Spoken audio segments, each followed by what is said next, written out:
तो आज मैं इस वीडियो में आपको बताऊंगी कि कैसे आपके दही भल्ले बग़ैर पानी में भिगोए सुपर सॉफ्ट जूसी क्रीमी मीठे ठंडे दही भल्ले कैसे बन के रेडी होंगे।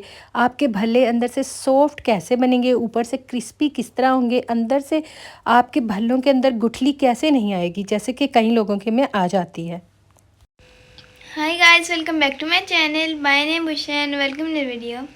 अस्सलामुअलैकुम, welcome back to my YouTube channel. जैसे कि आप सब जानते हैं कि रमज़ान का आखिरी अशरा स्टार्ट होने वाला है, तो हम आपके साथ रमज़ान की रेसिपीज़ के साथ साथ ईद की रेसिपीज़ भी अब शेयर करेंगे ताकि आप दावतों में आसान और बजट फ्रेंडली रेसिपीज़ आराम से बना सकें। तो आज की रेसिपी क्रीमी दही भल्ले हैं जो कि बहुत मज़े के, बहुत सॉफ्ट होते हैं और बच्चों को भी बहुत पसंद आएंगे। तो ये दही भल्ले इतने मज़े के हैं कि यकीन कीजिए आप इन्हें फ्रीज़ भी कर सकते हैं। और दूसरा, इनकी जो सबसे इम्पोर्टेंट बात है वो ये है कि इनको भिगोना नहीं पड़ेगा। आप जस्ट निकालेंगे, इन्हें दही में डालेंगे, सुपर सॉफ्ट आपके दही भल्ले बनेंगे। बहुत ही मज़े की ये रेसिपी होने वाली है और जिसके लिए आप बनाएंगे ना वो आपसे रेसिपी ज़रूर पूछ कर जाएगा।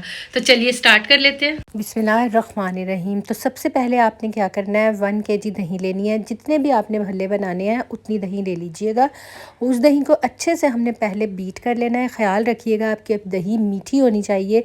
अब मैंने 3 से 4 टेबलस्पून चीनी जो रेगुलर होती है वो लेके इसमें मिक्स की है। बहुत ही मज़े के ये क्रीमी दही भल्ले बनते हैं, तो आपने ज़रूर ट्राई करने हैं। फिर टेट्रा पैक का 1 पैक लेके मैंने इसके अंदर क्रीम ऐड किया। अगर क्रीम ना हो तो आप घर की मलाई को बीट करके इसके अंदर ऐड कर सकते हैं, उससे भी इसी तरह का टेस्ट आता है। तो इतनी देर में हम भल्लों की प्रेपरेशन कर लेते हैं। तो मैंने 1 कप बेसन लिया है जो पहले से छान के मैंने रखा हुआ है। आपका बेसन भी अच्छी क्वालिटी का होना चाहिए। नमक डाला है 1 टीस्पून, लाल मिर्चें डाली हैं 1 टीस्पून। उसके बाद सोडा मैंने डाला है तकरीबन 1/4 टीस्पून डाला है। अब इसको हम हल्के पानी से, हल्के हाथ से डाल के हल्का हल्का मिक्स करेंगे। एकदम से वाटरी नहीं करेंगे क्योंकि उससे गोल शेप की नहीं बनती। तो अब ये कंसिस्टेंसी आप देखिए, ना बहुत मोटा होना चाहिए ना बहुत पतला होना चाहिए। और थोड़ी देर पहले अगर आप इसे गूंद के रख लें तो बहुत ही सॉफ्ट बनते हैं। अब पैन में मैंने ऑयल लिया है, उसे गर्म कर लिया है। गर्म ऑयल में थोड़ा सा आप चेक कर लीजिए 1 स्पून की मदद से। ये देखिए बिल्कुल सही ऑयल हो चुका है। अब आपने ऐसे गोल गोल डालने हैं। जब आप स्पून से 2-3 बार प्रैक्टिस करेंगे तो खुद ही आपके गोल भले डलने शुरू हो जाएंगे। ये देखिए आहिस्ता आहिस्ता आपने डालना है 1 स्पून की मदद से। तो देखिए गोल गोल भल्ले और अंदर से बहुत सॉफ्ट होंगे। और फिर आपने थोड़ा सा लो फ्लेम कर देना है ताकि अंदर से कच्चे ना रहें। आपको पता चल रहा होगा कितने सॉफ्ट जूसी और क्रिस्पी भल्ले बनके हमारे रेडी हो रहे हैं। ये देखिए अब हमारे भल्ले हो गए हैं। अब हम आप इनको निकाल के रखते चले जाएंगे और इस स्टेज पे इन्हें ठंडा करने के बाद हम ज़िप लॉक बैग में फ्रीज़ भी करके रख सकते हैं और जब चाहे निकाल के इसको इंजॉय कर सकते हैं। ये देखिए सारे भल्ले बन के रेडी हो गए हैं। अब इन्हें निकाल के आप रख लीजिए। थोड़ी देर आपने इनको ठंडा करना है, उसके बाद हम इनके सैम्पलिंग करेंगे। बहुत ही मज़े के बनने वाले हैं। इफ्तार पार्टियों में, ईद पे, आप हर मौके पे इनको बना सकते हैं। अब ये बड़ा सा प्लेटर मैंने लिया है।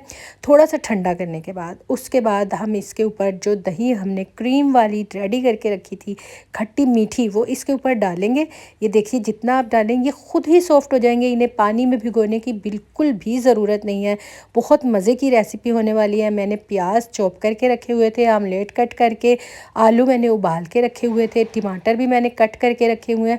चने भी रमज़ानों में आपके पास ज़रूर उबले हुए रखे होंगे। तो जो जो अच्छी चीज़ आप ऐड करना चाहते हैं। अब मैंने थोड़े से चने इसके अंदर ऐड किए हैं जो इसको कमर्शियल टेस्ट और लुक देंगे। बहुत ही मज़े के बनेंगे। अब आलू आपने इसके ऊपर ऐड कर देना है। आप एक बड़ा सा प्लेटर भी रेडी कर सकते हैं इफ्तार पार्टियों के लिए और छोटे छोटे बाउल्स भी बना सकते हैं एक एक की सर्विंग के लिए। उसके बाद प्याज मैंने दोबारा से लेयर्स में डाले हैं। फिर मैंने टमाटर डाले हैं। टमाटर कट करके डालिएगा। अगर आपको हरी मिर्चें पसंद हैं तो वो भी डालिए। उसके बाद थोड़ी सी कुटी हुई लाल मिर्चें मैंने इसके अंदर ऐड की है, थोड़ी सी जस्ट टेस्ट के लिए।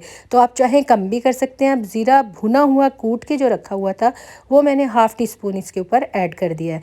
उससे बहुत ही ज़बरदस्त और डिफरेंट टेस्ट इसके अंदर आता है। अब नमक डाला है, थोड़ा सा नमक ½ टीस्पून के करीब मैंने इसके अंदर ऐड कर दिया है। उसके बाद मैंने दोबारा से दही जो है इसके ऊपर डाली है। बहुत ही क्रीमी टेक्सचर वाली ये दही होगी। यकीन कीजिए एक बार आपने ये दही भल्ले ज़रूर ट्राई करने हैं। उसके बाद इमली और आलू बुखारे की चटनी जो मीठी हमने रमज़ान के शुरू में रेडी करके रखी थी, उसकी रेसिपी मेरे चैनल पर मौजूद है। ये इस दही भल्लों को 4 चांद लगा देगी। आप इसको डाल के सर्व कीजिएगा और अगर आपके पास पापड़ी है तो वो भी डाल दीजिएगा। पापड़ी की रेसिपी भी मेरे चैनल पर मौजूद है। बहुत ही सुपर सॉफ्ट जूसी दही भल्ले बन के रेडी हुए हैं। इनकी जो सबसे बड़ी बात यह है कि इनको पानी में भिगोना नहीं पड़ा, जस्ट आपने बनाने हैं। ये इतने सॉफ्ट और मज़े के दही भल्ले बनेंगे कि आप एक बार बनाएंगे, यकीन कीजिए कि आप बार बार बनाने पे मजबूर हो जाएंगे। आप अपने हर दावत में बना सकते हैं, इफ़्तार पार्टियों में बना सकते हैं। दूसरे अगर आप कोई भी राइस बनाएं, पुलाव बनाएं, बिरयानी बनाएं, आप उसको इसके साथ सर्व कर सकते हैं। बहुत ही मज़े के, सिंपल और बहुत ज़बरदस्त बन के रेडी होंगे। सो गाइस, उम्मीद है कि आप सबको आज की वीडियो को बहुत अच्छी लगी होगी। तो जिस जिसको वीडियो अच्छी लगी हो वो लाइक और शेयर ज़रूर करिएगा। एक बात मैं आप लोगों से करना चाहती थी, जैसे कि रमज़ान का आखिरी इशरा है तो आप अपने घर को ज़रूर एक बार देखिए कि उसमें से बहुत सी चीज़ें आपको ऐसी मिलेंगी जो आप गरीबों को दे सकते हैं। आपके मेकअप में, आपकी ज्वेलरी में, आपके बैग्स में, आपके कपड़ों में, आपके जूतों में, जो चीज़ भी आपने एक साल से यूज़ नहीं की वो ज़रूर अपने इर्द गिर्द के गरीब लोगों में बांट दीजिए। इस तरह खुशियाँ आपको भी मिलेंगी और उनको भी मिल जाएंगी। तो मिलती हूँ मैं आपको अपनी इसी तरह की एक और वीडियो में। तब तक के लिए टेक केयर, अल्लाह हाफिज़।